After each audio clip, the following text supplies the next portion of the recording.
Something I always like doing with absolutely everything I make is always to try to make it as original and creative as I possibly can. But see, those terms, and how you think of them, creativity and originality, are kind of wrong. See, here's the thing. They're both impossible. Think of it like this, for example. Let's say you're colorblind, and you've never seen the color red. No matter how hard you try to think of the color red, or no matter how much it is explained to you about how it looks, you can never actually think of what the color red would look like if you've never seen it. And see, that's the thing. You can't actually come up with new, completely original stuff. Everything your brain comes up with is actually just a regurgitated mix of everything you've seen before. But let's say you could actually create something completely 100% original. It would be absolutely terrible. See, brains are all about patterns and recognizing things and comparing it to things it's seen before. It's how you know what something tastes like, what fruits are, what animals are, if it's dangerous or safe. It's how you're able to understand everything about the world. And so if you made something completely original, well, it would look like this. It would just be a completely nonsensical thing that doesn't relate to anything you've ever seen before. You wouldn't be able to understand anything about it, and it'd just be emotionless. When I say I like trying to be as original and creative as possible, what I guess I really mean by that is that I like getting the brain to come up with new emotions and themes that it's never seen before. And the way I do that is by mixing together things it already knows.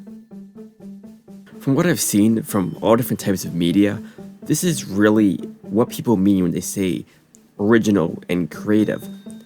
It's about combining things you already know about in a new way to create a new combination of emotions. But see, the really tricky thing about being creative is that you need to mix together things that actually fit together, or at least find a way to get them to fit together. Like if you just take a toaster and a pickle and you try to put them together, it's not like, they don't quite fit together on their own. You have to be kind of tactical and actually think through really the different elements of the things and what sort of emotion you're trying to create out of them. Now, I'll get to how I have discovered to do that in a minute, but first, another thing I just want to go over right now is about inspiration, because I find inspiration can actually be kind of dangerous.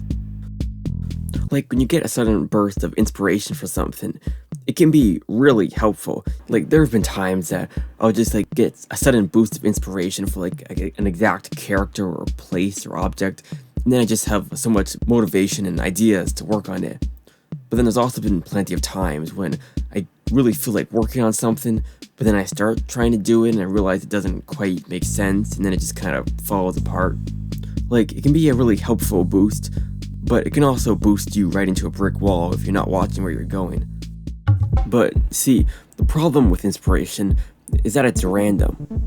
You can't really control when you get it. You can't be like, okay, I need inspiration for this thing now. No, it's not gonna come to you then. It's gonna come to you when you're on the toilet or something, not when you actually need it. So then the question is how do you come up with good, creative, original ideas when you need them? Well, remember before about how the brain really works by recognizing patterns? Well, I find for myself, the best way to come up with good ideas for things is to find connections. Take for example a graveyard. The emotion of a graveyard is kind of slow, still, silent, and a bit creepy, unnerving. And then take something like a disco, which is the exact opposite. It's lively, loud, colorful, energetic. At first, they seem like they're very different, but if you actually think about it, there's actually a lot of things that connect. For example, graveyards are kind of thought of as being misty and foggy, and discos can often have fog or mist being sprayed into them to create the kind of atmosphere.